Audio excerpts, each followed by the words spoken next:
Here we are back again with the Wednesday edition with Kevin Wall, and it's a special edition today because not only do we get to continue to bash the Yankees, but Kevin, we're live streaming this on your Facebook page, Kevin That is Wall. right. Hello, Facebook. Hello. So, Kevin, how's it going? What's going Good, on? It's been a week since the Yankees continue to stink, but what's going on? Oh, well, number one, they still stink, and it's always a pleasure, co-hosting with you. And I get to learn some technology. I'm not the best when it comes to going live and all that stuff. I know how to do it on my phone, but not on a computer, and definitely not on Zoom. So I'm learning more and more each day. And, I do the show wall to wall every morning at 9. So coming in the near future, you'll be seeing a lot on Facebook and video streaming, and we're going to take it from there. Yeah, definitely. Sounds good. Wall to Wall has been a great show in the mornings. Unfortunately, it's at 6 a.m. for me, so So get up at 5:30. If I'm working, I will tune into your show because if many of you don't know, during the first week, I had to go into work at 6 a.m. and he was having issues, and Cam Coughlin guy before me, he runs the channel. He wasn't available, and I miraculously was awake because I had work at 6 a.m. So at one point we had to live stream Kevin in through a Zoom, through my computer, broadcasting through my computer, and nobody had any idea. And it was a great show. And I got to listen to the whole thing because, unfortunately, I couldn't give you a listener because, you were coming through my computer. So I had to make sure I was muted and I wasn't saying a word and the broadcaster wasn't picking up any of my sounds. It was a good time. It was a very good show. Hey, that's what happens, though, when we start a new thing, the Bench Sports app we just started a couple of weeks ago. And you're going to have hiccups in the first couple of days. And that was the last hiccup that we had. And, we've been rocking and rolling the last couple of weeks. Yep. We're starting to get quicker and quicker with the transitions. The logo changes on here. We're getting more and more listeners. Keep listening. Our Discord channel for all of us, broadcasters view well has been very helpful. We're getting tweets out. Now we're live on Facebook. That's great. So if any of our Bench Sports people are listening right now, go to Kevin's Facebook, retweet it. We need some listeners, boys. Oh, retweet a Facebook post, right? I've got my social media set up. Absolutely. But Kevin, we've had a lot go on. We have now both finals going on within the Stanley Cup Finals and the NBA Finals, and I'm genuinely surprised that last night Giannis Antetokounmpo, I said his name right. I've been working on it all day. There we go. Played. Dude, I said the same thing. Yeah, I said the same thing on my show because, he was doubtful. And I'm thinking there's no way in heck that he's going to be able to play. I'm thinking because going back to that injury last week, that looked ugly. And, I have a sick stomach when it comes to like gruesome injuries, like a tweak here, a tweak there. I'm very bad at it. My stomach can't handle it. So when I did see the replay, I'm thinking there's no way in hell. He tore something. That is it. The season's finished. Right. Thankfully for Milwaukee, you got a Chris Middleton, you got a Brook Lopez, so you can win. And once the Bucks advanced and they made it to the NBA Finals, I'm still thinking there's no way we're going to see Giannis, at least for the first 2 games, because we did hear reports that progress is going to get better. He's getting better, but he's still listed as doubtful. So once yesterday afternoon hit, like around 2:00 on the East Coast, we hear questionable. Like, okay, still don't think he's going to play. I'm thinking game 3. Once he's on the home court, that's when he's going to be playing. And then next thing you know, a couple hours before tip-off, we hear he's playing. And I got to say, every time he made a jump or every time that he was running up and down the court, because it brought me back memories with Kevin Durant. And obviously, a knee and Achilles are 2 different things. But Kevin Durant was playing his ass off in the NBA Finals for 11 minutes. Achilles tendon. For 11 minutes. It was a good 11 minutes. And all of a sudden, boom, he went down. So I'm thinking it's going to be the same thing with Giannis because it's a knee, it's a ligament. In basketball, we see torn ACLs left and right. And we saw one last night with Dario Saric. Yeah. Oh, boy. But you know what? It was Giannis that I expected, not 100%. You kept him in the paint, 17 rebounds. He was your rebound guy. And, thankfully, you're able to work with a Middleton and you're able to work with a Drew Holiday. But at the end of the day, the Phoenix Suns are just way too good. But, the Bucks kept it in the game for the first half. And then once the third quarter hit, the Suns put 36 points on the board. That's tough to come up against, especially against the Suns. On the road. In the Valley. Phoenix. Yeah, in Phoenix. And boy, Chris Paul, man. You can tell he was the 16 years that he had in his NBA career, he put it all on the court last night. Leading the Suns in scoring. He put a 32-point mark on the board. He put everything in his career because obviously it's his first time in the NBA Finals, and he was just great. And the Suns are obviously a better team on paper and on the court, but I just don't see Milwaukee. They're going to play it close, but I don't see the series really going far. Yeah, I completely agree with you. I think it does go 6, though. I think Milwaukee surprised a lot of people. They've got good coaching. They've got very good. They're very good in terms of fighting through troubles and experiences. Dario Saric, the power forward, tore his ACL, came out this morning for the Suns. He got hurt. He only played 2 minutes last night. I will say this. Chris Paul had 32, but there were 6 total Suns players in double digits in scoring. Cameron Payne had 17 minutes, 10 points. Cam Johnson, 21 minutes, 10 points. And then you got Mikal Bridges, 14, 8 and 22. Chris Paul with his 32, as well as Devin Booker with 27. So it was efficient. It was very efficient. They shot 11 from 34 from 3. They shot 46% from the field, and they made 25 of 26 free throws compared to the Bucks, who made 9 of 16. So they were getting to the line as well. So, and if you look at, Giannis had his 17 rebounds, right? DeAndre Ayton had 19, right? So Giannis, I talked about yesterday, Giannis has this guy who can, even in a limited fashion, he can probably shoot. He can get that inside bucket. Giannis finished with 20 points and 17 rebounds and he 6 of 11 shooting. So he clearly, Middleton was their guy to go for. He got 29 points. I thought Drew Holiday could be better. I mean, he only went 4 of 14 shooting, only 7 rebounds, 9 assists, which is great moving the ball, but 4 of 14 shooting and 0 of 4 from 3 is not what you want to see. The Bucks, shot 16 for 36 from 3, which is not horrible. But shooting only. But you got to make the shots though when you got to make these shots though when you're playing against a talented Phoenix Suns team. Right, and I go back to the free throws. Right, they only shot 16 free throws compared to the Suns, who shot a whole 10 more. They won by 13. They made a whole nother 16 free throws compared to the Bucks 9. So it was 9 free throws made for the Bucks, 25 for the Suns. So that's 16 points right there. So they've got 3 extra points somewhere else. But I look at free throws as a way to be an advantage, especially when it's that much of a discrepancy. Because if you see, that many more free throws made, in this case 16, how much they win by? 13. Well, those 16 free throws, if you make half of those, you make 17, this game's a lot closer, and who knows what happens. No, for sure. And, at the end of the day, the Bucks are the underdog. I mean, the Suns are favored 2-1 to win this series and win the NBA Finals. And when I checked the lines before game time, the Suns were minus 240. So again, the Bucks made it interesting. It was a close game up until like halftime. You got the vibe that the Suns were going to take care of business, and then in the third quarter they just ran away with it. But you got to make shots. It was not a blowout on paper. It looked like a blowout towards the end, but it was not a blowout on paper. Reminded me a lot of the Knicks. Got to make shots. The Knicks never did. Yeah, that's true. That's a whole different story. But you gotta make the free throws again, and the Philadelphia Sixers can take notes as well. But and you the free throws, with Ben Simmons. You got to make the free throws if you're Milwaukee, because you have the talent to be competitive in the series. Now, I don't know if you're going to win it. I don't know. That's when you just let the chips fall at game time and you take it from there. But you got to take care of your own. If you got a free shot, 2 shots, you got to go after them. You got to hit them. And at the end of the day, that was a big reason why Phoenix was able to take game 1. Yep, Milwaukee made it competitive, but definitely. You got to take care of your own. You got to take care of your business. I think, the saying goes in all playoff formats, you're not in trouble till you lose a home game. So I think, it's game 1. I think a lot of people were very, we weren't sure how much. Given the lack of experience, I've been saying it for the last week now. Going into this game, Jay Crowder was the only person on the floor of both teams who played in a career NBA Finals game. He's played in 6, which was last year in the bubble.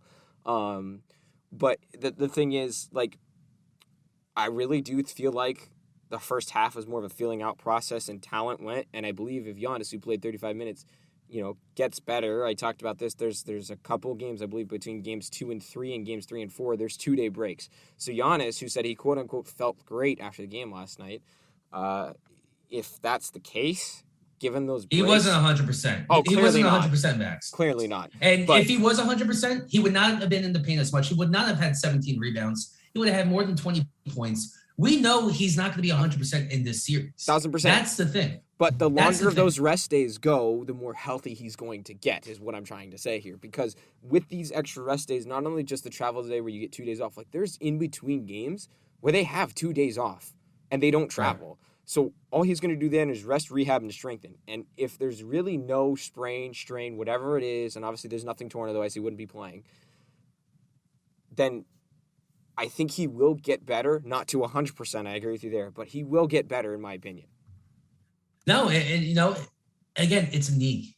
It's a knee. It's a lower leg injury. In basketball, that's where the injuries happen the most. You know, a bad turn here or a bad pivot there, he's going down. This isn't like an elbow injury or, you know, a finger injury. This is the knee. This is a potential ACL, MCL, a ligament. You know, for all we know, something is torn and they're just not telling us. And right. Giannis will get surgery at the end of the season. That's something that's really possible. But again, in the NBA Finals, you're putting it all on the line. And you got to remember last year in the bubble, when Milwaukee was eliminated, Giannis made his feelings known to the organization.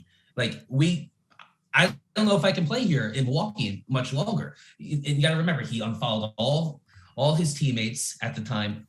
And they said, listen, we're gonna get you there. We're going to get you there. We're going to get the talent. And that's where you added Jrue Holiday. And then you just let all the pieces fall because the Bucks were not that far last year. No. And the thing with Giannis, he's going to give it all out just because he wants it that bad. Any NBA player or any athlete that has a chance to win it all. Now it's a 50-50 chance. Right. You're going to put it all out there. Especially when it's these guys is their first time in the finals. Right. And, you know, and we saw his feelings known last year. He's not going to miss it. For all we know that he's playing on a torn ligament right now in the knee. Knows? And it's unfortunate because we know how he is healthy. We know how he can play at 100%. And now he is at the top he's basically at the top of the mountain where they're the underdog because the Phoenix Suns are just a much better team on and off the court. It stinks for him and it stinks for the Bucks because he may be there, but he's not there in the same 50-60% Giannis. He's not there. I don't even know if he's good. And for all we know, we don't even know if he's going to be able to finish the series. God forbid. I hope I'm wrong on that. Oh yeah, for sure. We just know how a bad pivot here in basketball and in the NBA, and you know the competitive side comes out of you. Who the hell knows what's going to happen? Right. So and if he's down in the paint getting physical with Ayton and, you know, Crowder's a hard-working player, and Brook Lopez is down there, he could step on a foot. He could run weird. He could, like you said, a bad pivot. There's just some things that can go horribly wrong in basketball. When on a knee or an ankle, it's so easy to twist, get that in the wrong position, and the impact of jumping and moving, especially a guy as tall as lanky as Giannis is, there's so many risks of injury. But, I mean, it's your first NBA Finals. If you can go at 60% and you're as good as he is, you're going to go. And it's going to help his team. I just don't know at what impact. I don't think he's ever going to hurt his team if he plays how he is now. But I just don't know if he can push his team over the edge like you've been saying. No, and you know, Giannis is on the court, and he's going to do what he can do at the moment. And hence why he was in the paint for the entire time on the defensive side when they were on defense. Right. So we'll see. But even with a healthy Giannis, Max, I don't think the Bucks can win regardless. The Phoenix Suns are just too good. They're young, they're talented. You add the veteran in Chris Paul. Good coaching in Monty Williams. Yeah, they're just a smooth team that can't be beat right now. No. I mean, they embarrassed the Lakers. They worked their way up the Western Conference, and obviously they're in the finals for a reason. And you can't help them. Again, it's cool to see two new teams in the finals because the media and, you know, they all want, or at least wanted, Brooklyn and Los Angeles. Why? Because that's where the money's at. That's where the viewership comes in. And KD and James Harden. Phoenix and Milwaukee, it doesn't sound that attractive. No. It doesn't sound attractive. Even last year, the NBA Finals didn't sound attractive between the Lakers and Miami. Not just because it was in the bubble, because you don't think of the Miami Heat being that good on the East. You know, they just got lucky at the right time. It's the same thing with the Milwaukee Bucks. They're not the best team, but you know what? They made it there for a reason because they won. Right, exactly. And it's going to be an interesting final. I think as the recreational, basketball fans that we are, we're not too big into it. You and I are big baseball guys. I'm a hockey guy as well. It's fun to see nice and new teams, but I mean, you look at especially like a town like Phoenix. I mean, that team doesn't usually get fans unless they're good. Look at the Diamondbacks this year. I mean, the Arizona I was in Coyotes is Phoenix a another couple one. of weeks ago. Well, you and I There's no both were. fan There's base. no fan there. I mean, it was. It's all bandwagon. Yeah, it's all bandwagons. I mean, when I went to the game and saw Ohtani pitch, it was probably 40% Angels fans over Diamondbacks fans in Arizona. So it was, it's interesting to see how the fans will go after the season as well. And I will say this, I don't know if you listened to my show yesterday, but Kevin, my buddy Derek, the co-host on Tuesdays, said if the Suns win, how would they do their parade? Because you can't do it in the day. It's going to be 112 degrees outside on the asphalt. So would they have an evening parade if the Suns win it? I want to know. That is actually an interesting thing. That's an interesting thought that no one really thinks about. So that's a good question right there. When I was out there a couple weeks ago, it was 114 degrees. Yep. And I was golfing out there all afternoon, which don't recommend doing. You and I were out there the same weekend, so I know we were out exact there weather. the same weekend, so you know the temperature. The thing is, I mean, it just depends. I mean, we're in July right now, and in the desert, it's going to be hitting 110 plus every day. But thankfully, with the sunlight in the summertime, it gets dark at 9 o'clock at night. So I wouldn't be surprised if I saw a 6, 7 o'clock parade. And the city's got lights. You can make it work.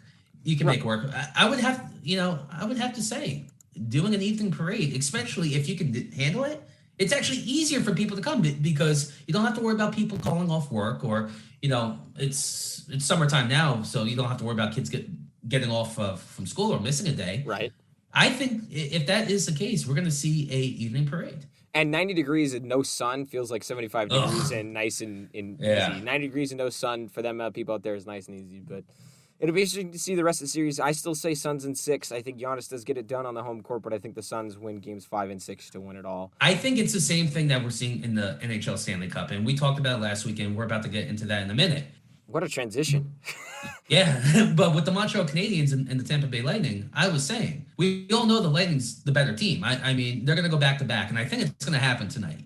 The Lightning are just too good. If you're Montreal, you're going to have to shoot the puck at least 30 times because if you can get you're lucky to get at least 2 goals. You're lucky to get 1 with Tampa Bay. They're just that dominant on the ice. Well, especially with Vasilevsky, too, because in his last 4 series clinching wins, he has not allowed a goal. And if you look at the last series against the Islanders in Game 6, they lost 2-1. And then in Game 7, a 1-0 win. Series before that, they shut out Florida. And the series before that, they shut out Carolina. And they shut out Florida the series before that. And then the finals, they shut out the Stars to win the Cup. And like you said, they need to get 30 shots on goal. Yeah, and you know what? Canadians in Game 4, 21. I think the key in Game 4 is everybody talks about the Tampa Bay power play. Tampa went 0-for-5. That's not happening again.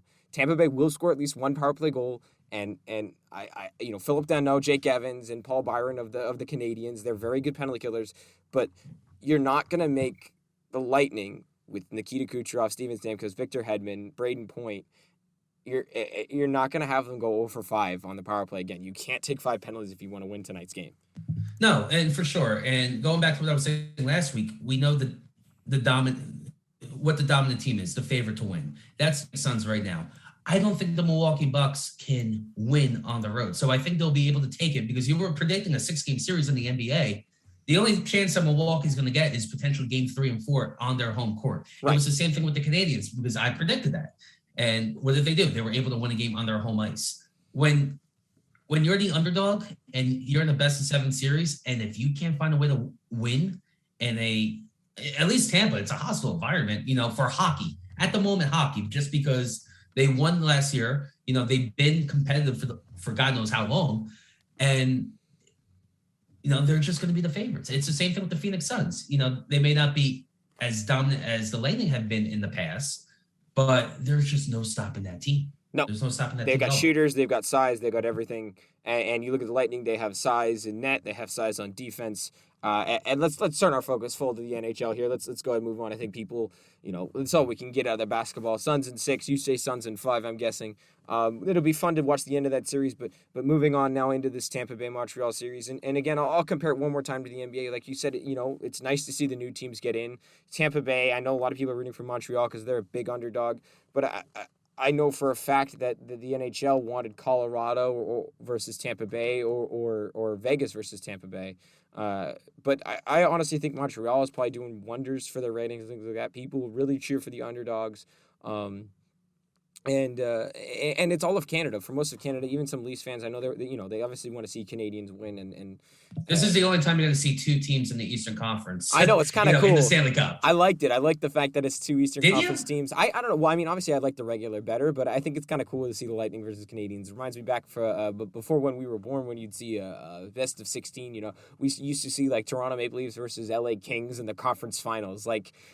With Gretzky out there high sticking a guy and not getting it called and then scoring that miraculous goal for the Kings.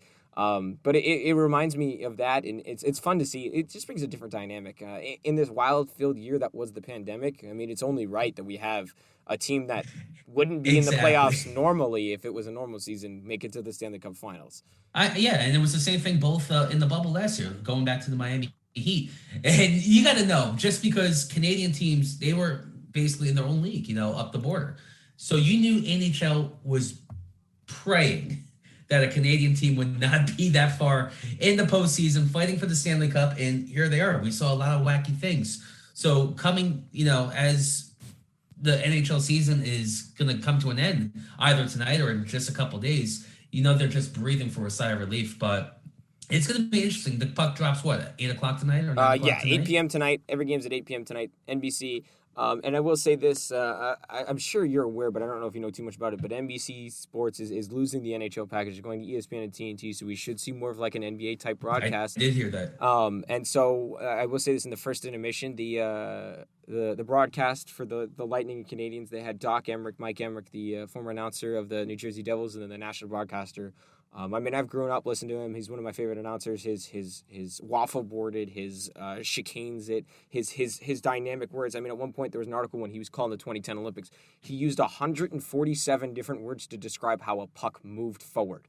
It was wild to think that somebody has, and he's doing it on the fly, and he's been great. So, of course, it was not only like he retired after the bubble of last year, and he's done a couple of like video voiceovers for them, just like as their voice, just in a limited contract because he's on the older end. But they did the whole kind of like memories of NBC Sports Hockey because they've been a part of them since 2005. And so that's kind of my entire hockey watching career. So I grew up watching NBC Sports, and I'm excited to see ESPN and TNT. And I do think NBC has not done a great job in the latter quarter of their contract of the TV deal, but to see the memories that they had and the calls that Doc had as well as others, it's kind of a cool thing to kind of look back and be able to see like it's a different chapter, and I think we see that in terms of the players as well. We used to see Crosby, Ovechkin, and those guys, and now we see McDavid, who's got the crazy speed, McKinnon crazy speed, Austin Matthews the wicked shot.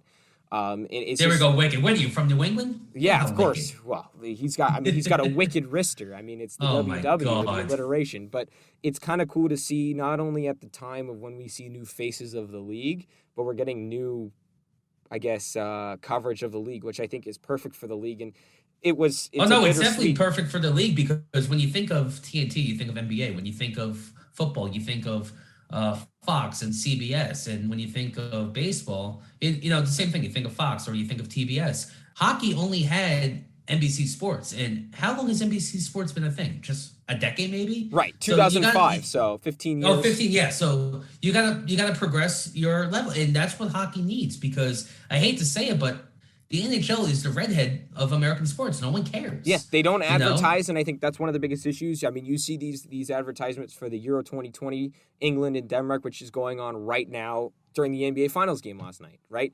We don't get that. The NHL, it's, check out the NHL. Like, there's no ads. There's nothing on TV other than local commercials saying catch your local team at this time, but that's not for national broadcast.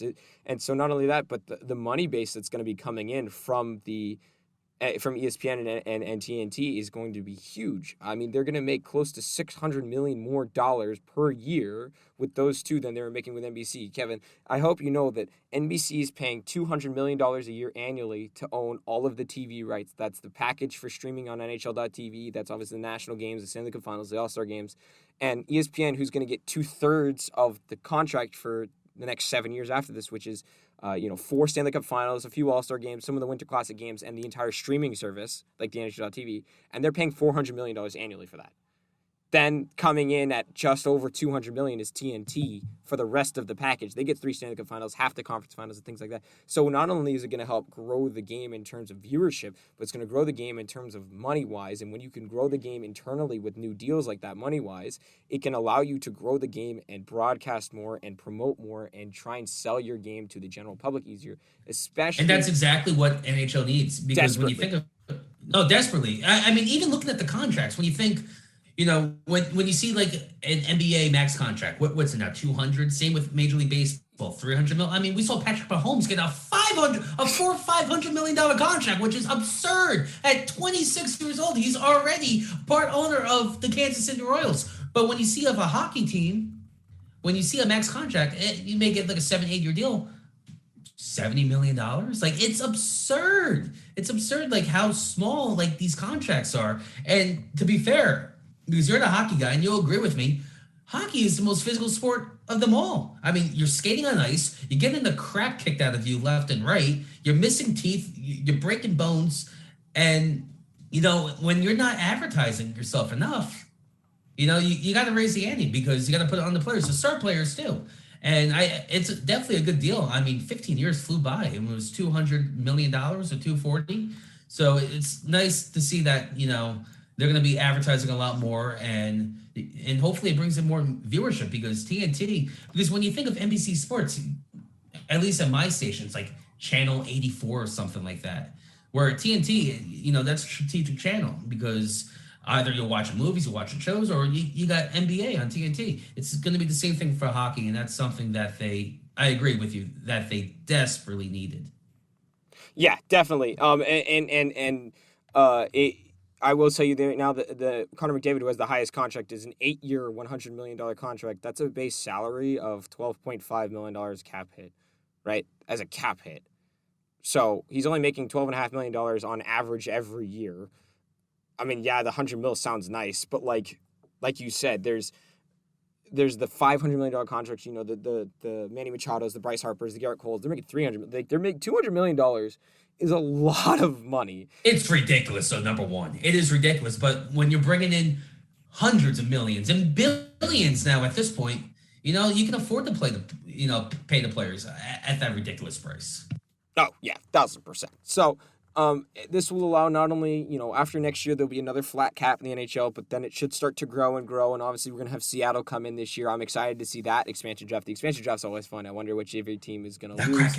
That Kraken. Yes, one of the now few teams without an S after their name, which I think is really cool as well.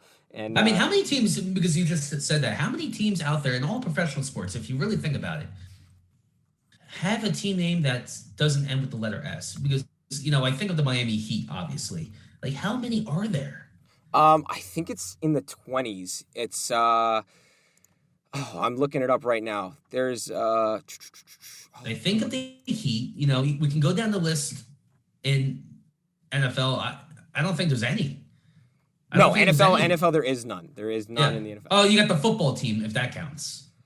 Washington football team. Yeah, so I guess that counts. But that's going to change after next season because I know that we're going to have a new. There's going to be a new team name or a nickname. They think it's going to stay that way. So we'll see. I mean, I like the football. You think it's going to stick as the football team? It might. I It's actually kind of funny. In my opinion, it's actually kind of funny. So if it stayed that way, I would not be against it. It's the football team. I don't know. They're playing the football team this week. Hey, we're playing the football team. Hey, Yeah, it's been good. But back to the NHL, I can't really find it. It's every time I look up to try to see which teams, how many total teams are that don't end in S. It won't come up. It's like, oh, quiz yourself, test yourself. It's like, I don't. And those stupid ads that come up. Yeah, like all I the just time. need a number. Give me like Google 18 or whatever it is. But no, I mean Kraken. I mean there's a few in the NHL. The Kraken, the Lightning, the Wild, the Avalanche. Right? There's a bunch in the NHL. There's obviously the 2 Sox teams in the MLB. But with the expansion draft coming up in less than 3 weeks, I believe it's 2 weeks from Friday. It's gonna be a lot of fun, and I will say this. My last thing on the show here is when they released the date of the expansion draft, it was weird to see Sportsnet Canada and then ESPN2. So it's starting to really settle in now that ESPN's coming and they're here to stay. No, and again, it's something that you guys desperately needed. So, and hopefully, you guys pick up the sport. You gotta feed into new generations. Something that baseball's not doing. Definitely. Let's be real. And they're losing. They're losing followers. They're definitely right. losing followers. And I will say this also: if you know that Turner Sports and Turner's a company, they own HBO Max. So all those 24/7s, those kind of behind the scenes stuff where we'd hear the swearing and things like that we only get on the NHL's YouTube channel now, that is just so limited.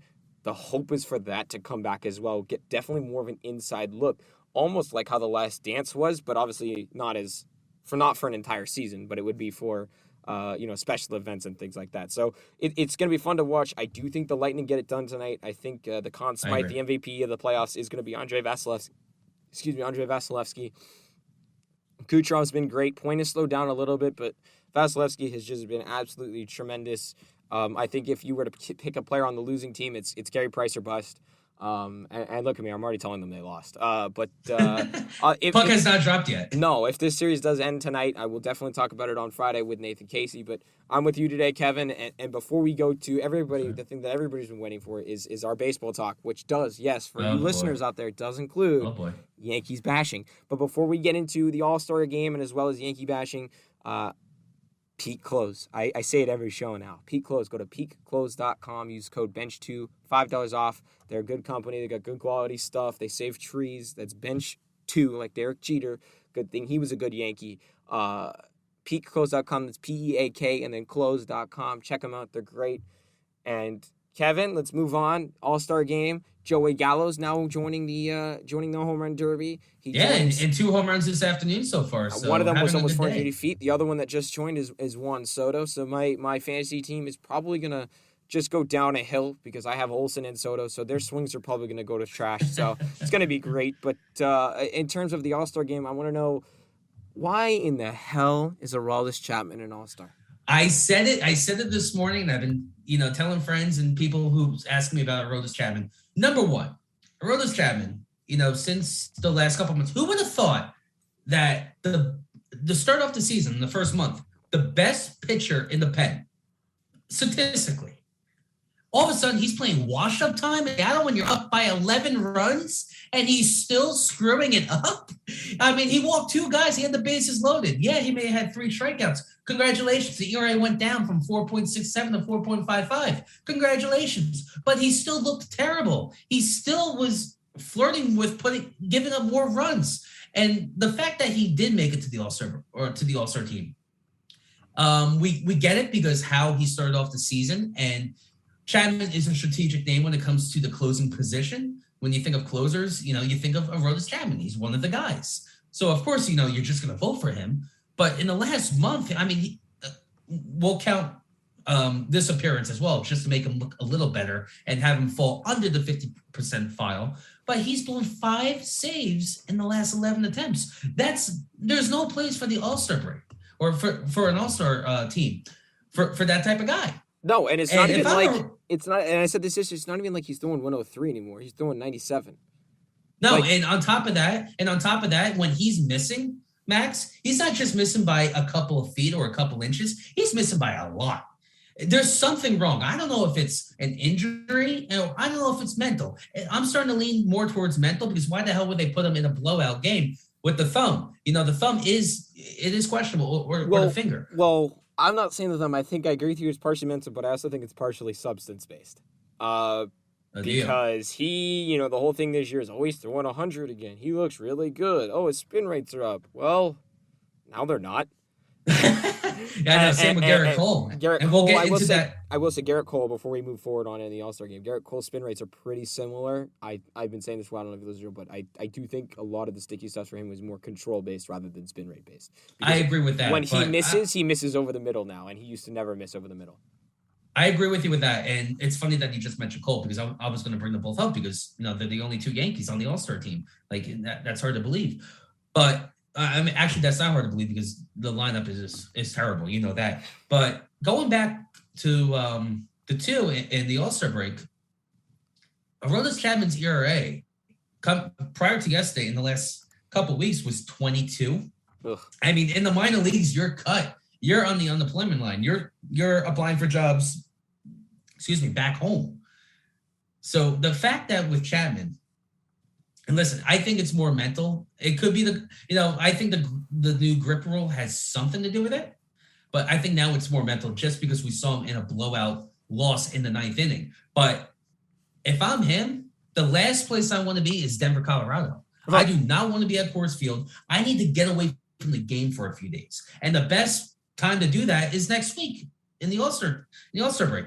You're in Seattle right now, and then you fly to Houston. Just get on the plane and go back home. Go back to New York, or even go to Tampa just to clear your head, because you don't deserve the All-Star slot right now. Give it to someone that's actually performing. Lou Trivino, the Oakland A's. Exactly. And I wouldn't even want to be a part of that with my struggles. I know he put that cheesy Instagram post the other day. I didn't even bother reading it. I just kept on scrolling down because whenever I see Aroldis Chapman, Max, I'm done. I just want nothing to do with him. I was at the game Sunday, Yankees-Mets, game 1. And, it was 6. It was 5. Yeah, it was 5-4 in the bottom of the 6th. So we had the doubleheader, so 7-inning games. And all of a sudden, I'm like in section 111 near the right field line. And what do I see? I see Aroldis Chapman warming up. I looked at the guy next to me. I'm like, we lost this game. If he's coming in, we lost this game. Why would I have confidence in him right now, Max? No. Why would any Yankee fan have confidence in him? Yeah. And what does he do? I swear to God, once Alonso's home run hit, I walked out. What's the point? You know exactly what's going to happen. And what happened exactly, I mean, it's not all Chapman's fault, but he is responsible. He's still responsible. And there's nothing you can do about the fan interfering, which was ridiculous to begin with. It's boom, it's terrible. change it. It's terrible. Chad Green's been very good lately, and I will say this. I'll tell you Lou Trivino's stats. Lou Trivino is 3-3, closer for the A's, 2.01 ERA, 13-15 in saves. Oh, by the way, he was just named reliever of the month of June. Yeah, well, I mean, send him to Denver. It's actually closer for him to go to Denver than, Chapman. I mean, he's in Houston technically at the end, but just send him back home. He's not mentally stable right now for an All-Star game. And what is he doing, Max? He's just going to be effing around, hanging out with his friends, watching people on Monday night hit the ball 450 feet, which is very difficult to do at Coors Field, but it's going to happen because they're throwing softballs at them. And then what are you going to do? You're going to sit in the dugout for 8 innings and then maybe get 10 pitches if it's a tight game? Go home. Get your mindset. We have a big second half. We open up with the Red Sox, and then we're going to face them a week later on top of that. And again, you're 10 games out of the American League East. You're 5.5 games out of the second wild card. What are we trying to do? And we're going to get an idea of what the Yankees are going to be doing, because we heard Hal Steinbrenner's comments last week. He's sticking with Aaron Boone and he's sticking with Cashman. That's fine. Do I think that's the popular decision? For Aaron Boone, at least, no, because every Yankee fan that I speak to wants him fired. And Max, you would agree. Yes. But it is what it is. But if you're going to try to be buyers, don't ruin this farm system. You got something going on in AA and AAA. You got a lot of talent and a lot of things to build with.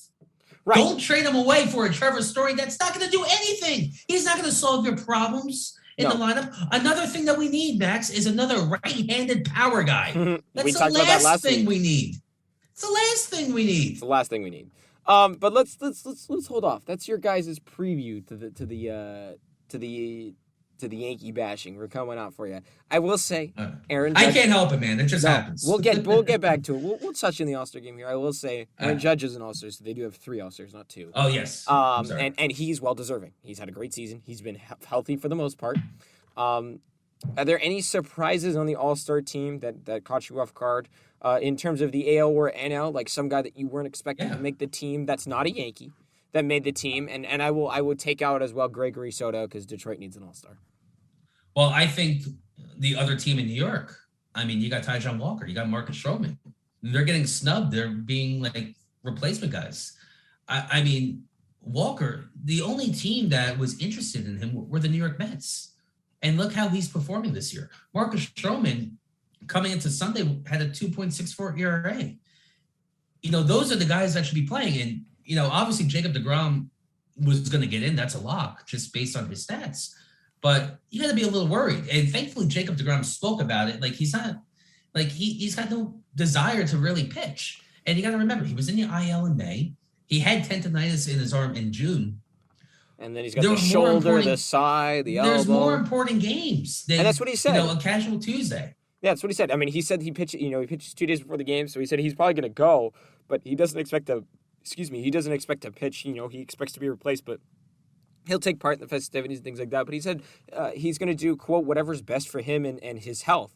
And he understands it. And I think the Mets have said, if you go, don't pitch. And I think if he, I don't believe he's going. He said he's not going to. I think Taijuan Walker should get in. I think definitely he's a snub. And Edwin Diaz, who, by the way, may have just blew the game for the Mets in the game one. First time in a while, though. He's been very good. I think he's deserving of an all-star nod. But you look and he was rocky on Monday night as well. Yeah, but I mean, the Mets were able to get the win, but he did not look like himself. No, but if you look at the 4 relievers that were chosen to go in the NL, and Josh Hader, Craig Kimbrell, Mark Melancon, and Alex Reyes, I don't think he's better than, obviously he's not better than Hader. Kimbrell's been lights out. Melancon's been very good this year.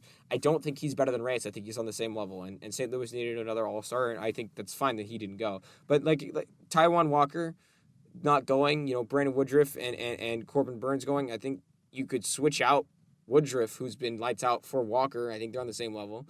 Colorado needed a guy in Herman Marquez, and he's been very good.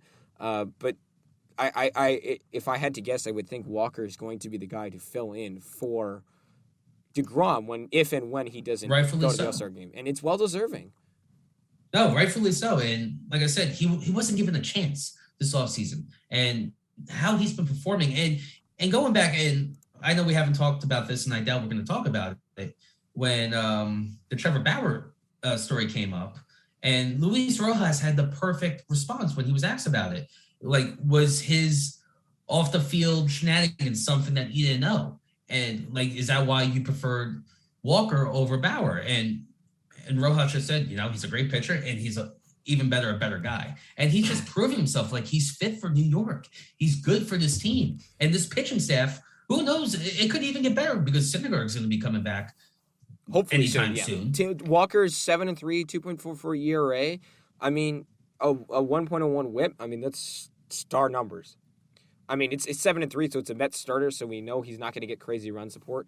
But I believe he started game 2 today in the Mets. But he's been great. He's well deserving. Stroman, 6-6, but like you said, low ERA, 2.6, 1.13 WHIP. I mean, this Mets pitching staff has been great. I think the one concerning part of the Mets pitching staff is Trevor May, who was good to start, who's been okay lately, and Seth Lugo, whose velocity is way down. Familia is Familia. He'll be good and bad. But the Mets are going to be just fine. And even if they have their offensive struggles right now, I mean, when I see Lindor batting .219, why was he bunting, by the way, on Monday night? The Mets were able to get the win. I get it. You got to play small ball here and there. But you signed this guy to a 10-year commitment, and you're paying him how much money? You expect over his last 25 or so games, I believe he's batting close to 300. If not, he is hitting 300. So the stats are starting to come up. But at the same time, when you see McNeil and you see Conforto, Conforto had a collection on Monday night. And you expect this guy the Mets to pay him? He's not getting paid by the Mets. No. I think some team will eventually pay him, but he's going to be gone after the season. And when you're batting .209 coming into today, why the hell would I want to pay you 15 plus a year? Right. You're not giving me anything. And yeah, you may have been hurt. You may have been on the IL for some time this season, but he's not getting that money anywhere. No, and the only one I give some slack to is Jeff McNeil. He was on the IL for a while. He's just now getting his timing back. He wasn't right at the beginning of the year. Then he went on IL, and now he's back, and he's starting to hit again. So, and then you see Dom Smith really starting to turn things around. So I think the key guy, if the Mets really want to go, is obviously Lindor, and then right behind is Michael Conforto, who had tremendous half a season last year. So it'll be interesting to see. And then who are we to not talk about Shohei Ohtani in the All-Star game? Oh, my God. He's going to pitch and hit. It's going to be fun. He was phenomenal last night. I'll tell you this. Seven innings. I was on TikTok a couple days ago. I saw a video of him in 2016. He hit a ball in Japan through a dome. He hit it through a roof. It went outside? Yes. He hit he was in a dome in Japan, and he hit it through the roof. I don't believe it was a hard roof, but that's high up there. And they called it a home run because it would have been one.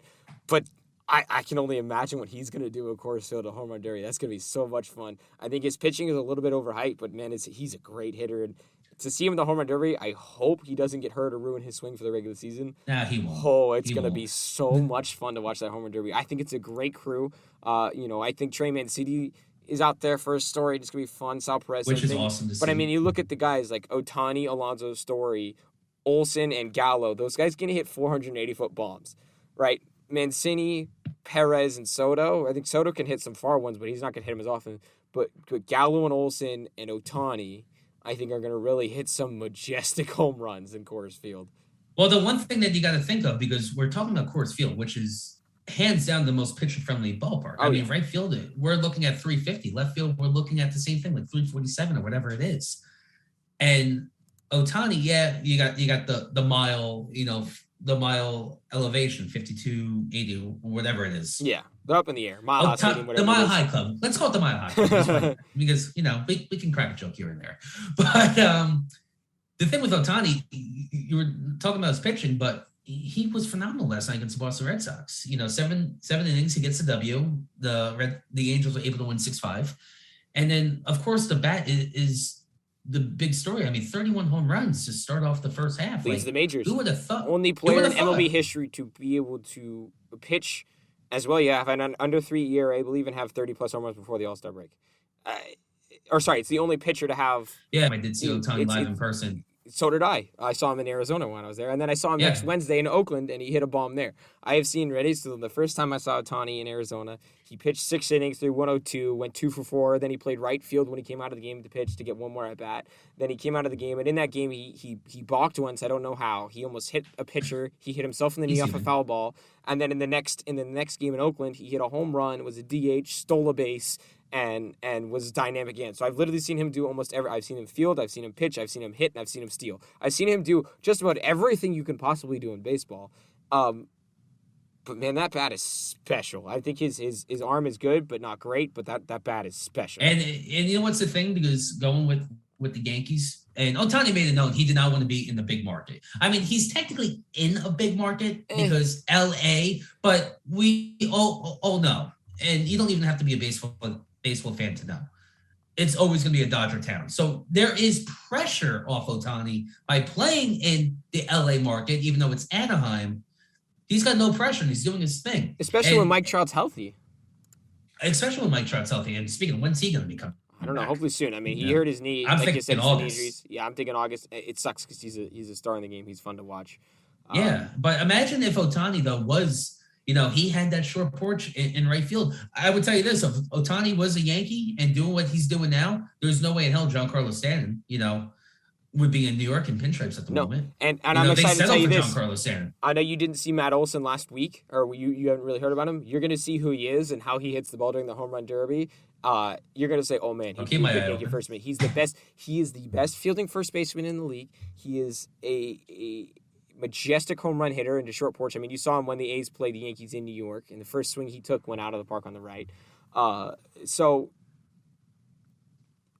I get it. Ohtani didn't want to go to a big market club, but I don't think he's ever going to win anything unless the Angels miraculously turn their franchise around. I mean, the Los Angeles Angels, or the Los Angeles Angels of Anaheim, that we call it, they are the typical team. And, I really shouldn't be talking because being a Yankee fan and seeing who's on their team, and they're just stinking up the joint. But you got Trout and you got Ohtani. Rendon's picking it up, but now he's on the IL. A healthy Mike Trout. You see them doing crazy things. I mean, Ohtani 31 home runs. We know what Trout can do healthy. And next thing you know, you see them losing 8-3 to the Detroit Tigers. It's just like, what's going on? There's just a lot of hype in the lineup, but they don't have the pitching. They don't have the bullpen. All right. Well, I think we've kept our viewers waiting long enough. I think it's time to bash the Yankees a little bit more. Oh, boy. Gary Sanchez has continued to be good. But you know what? I will say this. I don't believe, we talked about Clint Frazier, who he can't hit a lick. I don't believe he's been able to see straight the whole year. He's probably been doing vertigo, and they've been able to subside it, but it's just gotten to the point. Like, if he's got vertigo and try to play through it, like, he's dizzy swinging up there. So that makes sense because every time, and Max, I said it last week, he's swinging at more balls than the average porn star. Every time it's low and outside in the dirt, he's swinging and missing. So the vertigo does make sense now. It all makes sense all over the place. I'm not knocking the guy. I hope he gets better, but the guy cannot play right now in a major league field. I think the best thing for Clint Frazier when he does get healthy is send him back to Scranton. Well, I think with get the his injury, mind together. you could put him on a quote unquote an extended rehab assignment, right? Mhm. Then you don't have to use a minor league option on him. No, and that's what probably the case is going to be because you did add another outfielder out of Arizona, even though the guy can't hit for A right-handed bat for broad daylight, but it brings you speed. And then the one thing that I didn't understand was the Yankees sending back Tyler Wade. The guy can play anywhere. He's your utility guy, second baseman in the outfield. So it's interesting, making moves in the outfield at the deadline. And now you're sending back one of your outfielders, and then you got another outfielder on the IL. It just doesn't make any sense. They chose Gardner and Andujar to be outfielders, and then the Castro to hit a little bit. Why is Brett Gardner? I don't know. I love Brett Gardner, dude. I love Brett Gardner, Max. If you've known me long enough, I've been a Brett Gardner guy since 2008 when he came on. Yep. I remember his first start hitting a walk-off base hit against the Red Sox in the old Yankee Stadium. I remember that. That's the first time I got introduced to Brett Gardner. But it's time. Listen, just cut the guy.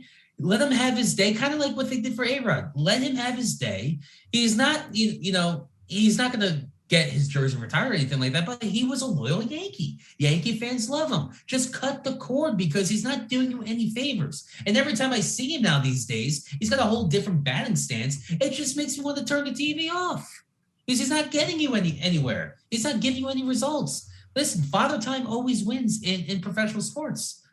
Father time has caught up with Brett Gardner. It is what it is. Thank you for a good 12 and a half years, and let's just move forward. Right. So I don't know why he's still on the roster. Yeah, I don't know either. And then you look at the bullpen as well. We talked about Chapman. Darren O'Day, and Justin Wilson have barely played. I don't think they're that effective. I think Justin Wilson is a good guy to have. O'Day hadn't really been effective until a miraculously good 60-game season last year. There's a lot of pitchers on this team as well in terms of relievers. Chad Green is in there. He's been really good this year, but it's Chad Green. We know he's going to mess up. I will say it was nice to see Jameson Tyne. The last few starts have been very good. But back to the relievers, Zach Britton has been hurt all year. Nestor Cortez has been a surprise. This Lucas Ludige, he's pitched in 32 games. He is not that kind of high leverage, go-to reliever. He's not meant to be that kind of guy. And you replace him with, Darren O'Day.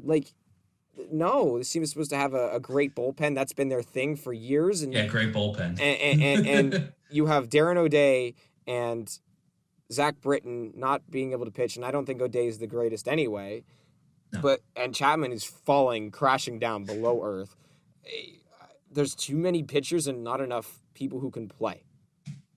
No, and that's the problem. And at the end of the day, the Yankees may have their struggles at bat, but when it comes to finishing games, they just can't. How many games have they blown over the year? They're not the Philadelphia Phillies that have 21 blown saves, in the season. But the Yankees, they've had their cons in certain games. Well, if you look at the game last Thursday against Ohtani, they put up 7 on him in the first inning and still lost. Wednesday, yes. Wednesday, yes. It was after we talked because we said, let's see how they do against Ohtani tonight. And they didn't play Urshela or Judge, and they still put up 7 in the first inning, even though Ohtani was not on that day. Lots of walks that inning, but you still lost. And you know who blew that game, Mr. Chapman.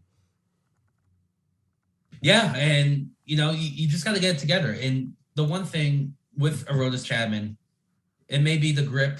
I think it's part of it. But going back to what I said, it's a mental thing. You got to let Chapman just take a few days off, even just get away from the sport. This is not a let him pitch out of it. This is not a let him pitch out of it scenario. And they were doing that last night against the Mariners, and he almost gave up more runs. Right. This is in the 12-1 blowout. Walk away, reset. Remember when he got COVID last year at the beginning of the year? He reset himself and he came back and he was a stud last year.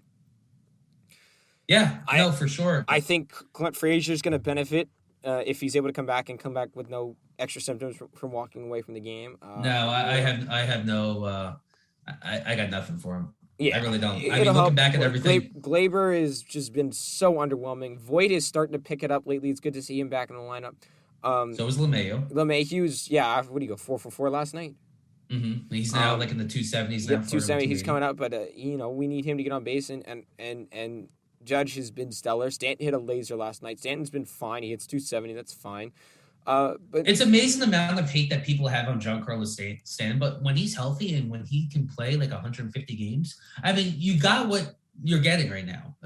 He's on pace for like 35 home runs and 90 RBIs. People just hate on him and if he gets, and he's going to get hot. We know he's going to get hot, and he'll probably hit 40 if he stays healthy, because he's going to get on one of these tears where, not Kyle Schwarber-like, unfortunate to see him injured, by the way, not Kyle Schwarber-like, but also a time for him to like, he'll get hot. He'll hit 7 home runs in a span of 10 days. He'll do one of these spans. It's just a matter of him and Judge can stay healthy. Urshela's been perfect as a third baseman. He's a little bit more average, not as great as the last 2 years, but that's all you need out of him. He's been great. He's been the best third baseman since A-Rod won the MVP. Andrew Hart was great his rookie year, but he hasn't been the same since.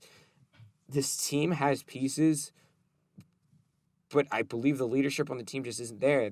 They're all getting paid money, and I think it's just like, oh, yeah, we're the Yankees. We're good. Look at us. We'll be fine. Well, the only way you'll be fine is if you start playing hard and working hard. You've got to find a way to win. And they say the right things, then their mantras on the field and how they act in the dugout when they're losing and smiling and laughing, like, it's a losing mentality, even though you can say one thing and act another way. And I just don't see that changing. No, and at the end of the day, there's going to be a decision made at the end of the season. You're hoping that when Hal Steinbrenner was making those comments after the blowout or after the blown loss that Chapman gave up, you were hoping to see results. And people ask me, like, let's say if they go well, or if they do poorly on the West Coast, let's say if they lose like 4 out of 6, does Boone get fired? No, I mean, Hal made it known they're not the problem. I know he's saying that publicly, that they're not the problem, but at the end of the day, there's no leadership in Aaron Boone. I mean, you fired the heart and soul of your team, people that was able to get their players to play, Joe Girardi. You let him go. Why? Because Gary Sanchez had his feelings hurt, because he wasn't swinging the bat good enough, or there was questions about his ability to be a full-time catcher. And because of that, you bought into the Gary is scary hype. And, at the time, it may have made sense. And just bringing in a laid-back manager, someone that's got no experience too, by the way. I mean, Max, I said it last week to you. You and I could have managed the Yankees in 2018 and 2019. You wake up, do what you got to do Pilates, do yoga, do whatever you got to do. You show up to the Bronx at 4 p.m., you make the lineup card, have a cup of coffee, talk to the reporters, and, and that's it. You win 100 games in the season. Aaron Boone's just a laid-back manager. And yes, we saw the Savages in the box in 2019, which was incredible. And I'm asking, where is that guy? Where is that guy in 2021? Right? I agree he's been laid back this year and cool, calm, collected, but I think it's because the Yankees don't want to be known as that. They wanted to get away from that Girardi identity. I think it was. The heck with that, because that's what's killing them, Max. I agree. That's what's and killing them. I do disagree with you in the fact that I do believe it was time to let Girardi go. I don't agree with the Boone hire, but where is that 2019 Boone, the Savages in the box, that hard-working guy? He's just on the front step, one knee, hand on the chin, like, yes, this team is doing that. And the fact that Marcus Thames is getting taught. And the fact that Marcus Thames is getting ejected and not Aaron Boone, going back to the Boston series where Odor, was called out on strikes where the ball was 10 feet away from the strike zone. Well, what's he doing? Why? Because were you a little nervous because you got tossed against the Tigers a couple days prior? Who cares? That's what you should have been doing. Just get your team riled up, get yourself ejected, and move forward, because that's a win right there. And you're 0-6. You're 10 games behind in the division. And I don't care what they did in Seattle last night, 18 hits, and what they were doing. They can have a great West Coast trip, but I'm not buying into the hype. I'm not buying into the hype. And I think we're going to be seeing them as sellers in a couple weeks. Oh, I don't know about sellers. I think they stand pat. But Kevin, it's been great having you on. Thanks again. And Yankees will continue to stink. Keep an eye out for the rest of the games tonight. I could do another hour with you, brother. Let's do it another time, Kevin. Thank you very much, man. It's been very good. Appreciate you coming on. And thanks for watching on Facebook. Check out the YouTubes. Keep listening to The Bench Sports. It's going to be a fun time. We'll talk to you guys soon.